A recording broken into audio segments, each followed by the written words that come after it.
Bonsoir. Welcome to another episode of Cuisine de Michel. I am Michelle. So tonight I want to make a recipe that I've already got on my blog, but I want to make a video for it. And that is mushroom and Coppa stuffed pork tenderloin. This comes to us from finecooking.com. And so I've already started out prepping a few things. Right now, here in the skillet, I've got 2 tablespoons of unsalted butter melting over medium heat. Once that has melted, we're going to be adding in 1 tablespoon of minced fresh garlic.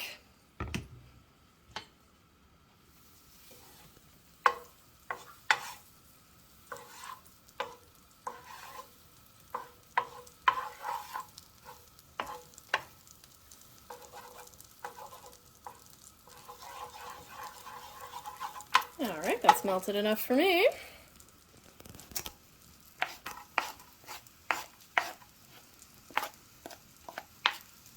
So we're going to stir that garlic around so that it gets fragrant. It's only going to be about 30 seconds that we need to do this because we were just trying to get the garlic to activate a little bit here. Once we get that going, we're going to be adding in 10 ounces of chopped mushrooms. You can see that I used my food processor to make that a lot easier on me. If you want to chop them by hand, go for it. Personally, I don't, so I'm not going to do that. And don't worry if they're not perfect, it'll be okay. If you end up with like one big chunk in there, you might want to pull that out. We don't want that in there. But the rest of them, some of the chunks will be bigger than others, that's okay.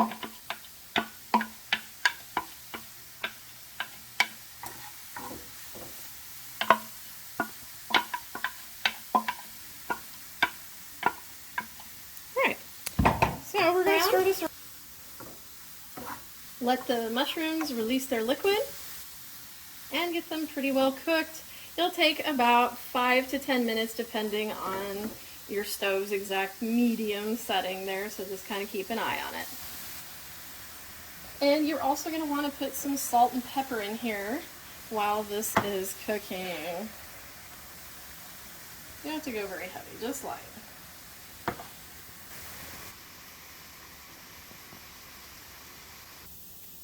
So now the mushrooms have cooked. They look really good. They've reduced. We're going to pour those into a heat-proof bowl.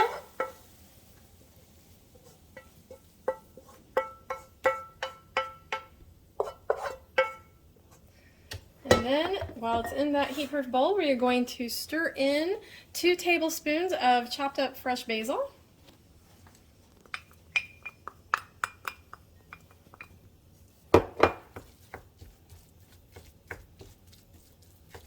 So much steam.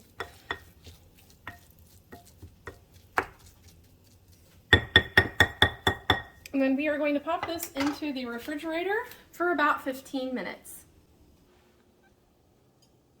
Okay, so meanwhile that you are waiting on the mushroom mixture that's in the fridge, you have to get a pork tenderloin. Of course, it's the pork tenderloin recipe. You have to have that.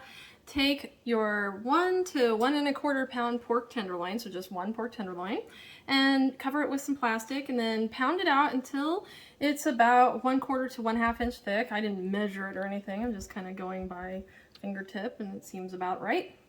And then what you're going to want to do is cover this with Coppa. This is mild Coppa. I didn't use hot. I suppose you could use hot Coppa if you want. It's available at the deli counter. Usually, like I go to an Italian grocery store to do this, but you want to cover it all over. It takes about 3 ounces. This is 4 ounces that's over here, so I shouldn't need to use all of this Coppa to do it. I'm going to cover that all over. And no big deal. Okay, so I'll go like that. Alright, so after we have this covered like this, then we're going to be putting the mushroom mixture on there. It's just about time for my mushroom mixture to come out, so in just a moment.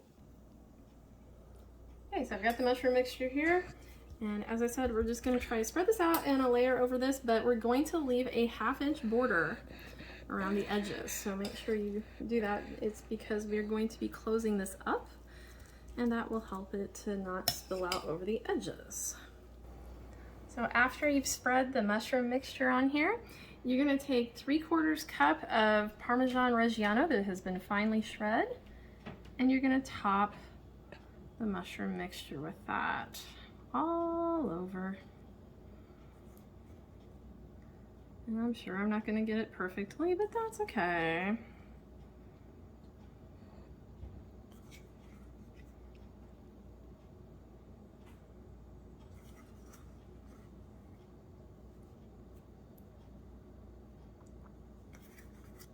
All right, after you have the Parmesan Reggiano here, you're gonna take 1/4 cup of fresh breadcrumbs and top that all over.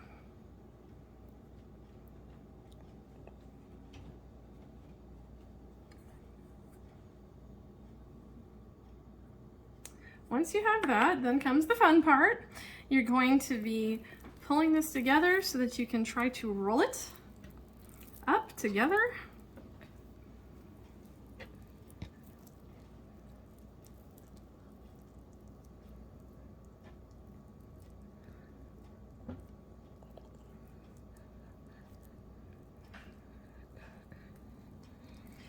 After you have it kind of rolled together, and I usually take this very end and kind of tuck it in as like a flap. Once you have this together, then you're going to want to use some butcher twine and secure that about every 2 inches or so. Okay, so now what we're going to do is I have approximately 2 tablespoons, maybe a little more, I didn't measure it, in the bottom of this cast iron skillet. I recommend cast iron. You don't have to do cast iron, but is the recommendation. And on the tied up pork tenderloin that I have here, I also seasoned it just very lightly over the outside with some salt and pepper. So now we're heating this over medium high, and we're going to add the pork tenderloin to the skillet. And what we're going to try to do here is brown it all over. It's going to take about 7 to 10 minutes to do that. Okay, so now I've got it browned. You can see it's gotten very browned all over. And I'm using a spatter screen because you can see it's getting everywhere. It's really making a mess. But it'll be worth it, I promise. Turn your heat back to about medium. You probably want to turn on your exhaust fan. And for that very reason, since I'm going to be running the exhaust fan, I'm going to be making the pan sauce. Usually we wait till the end, but since it's getting a little later, I'm actually going to go ahead and start my sauce over in a different pan. And you can look on my blog to see the steps for that. I'm going to do a half recipe of that because generally this makes quite a bit of sauce. So anyway, sorry about not having the sauce part in here.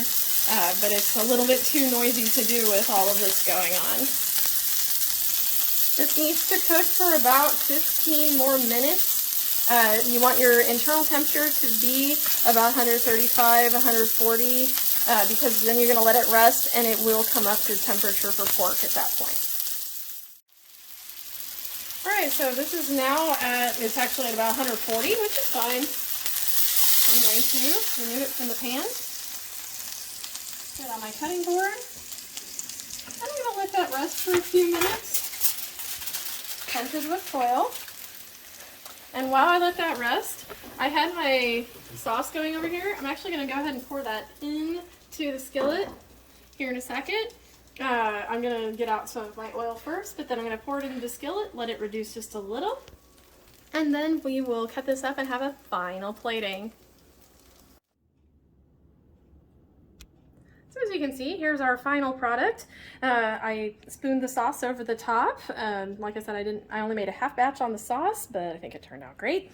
And these are just some roasted potatoes that I threw together. They're just russet potatoes with some olive oil and herbe de Provence on them, cooked in the oven for about 30 minutes or so at 425. Anyway, I think this is gonna be delicious together. And I thank you for joining me for another episode of Cuisine de Michel. Please be sure to like, share, and subscribe and comment. Tell me what you think. And we'll see you next time. Au revoir.